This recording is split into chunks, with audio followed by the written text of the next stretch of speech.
দেখুন, আপনারা জানেন গতকালকে ফাইনাল লিস্ট বের হয়েছে।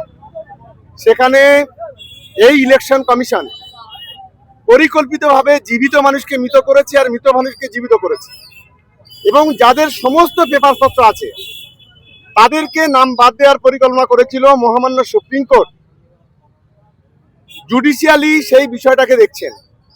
আমাদের একটাই দাবি, যে সমস্ত ভোটার বিচারাধীন আছে, অ্যাডজুডিকেশন যাদের আছে, তাদের প্রত্যেককে ভোটার লিস্টে তাদের নাম তুলতে হবে এবং তাদের অধিকার, তারা 20 বছর 50 বছর 100 বছর করে ভোট দিচ্ছে, তাদের ভোটাধিকার প্রয়োগ করার অধিকার দিতে হবে। এটাই হচ্ছে আমাদের দাবি।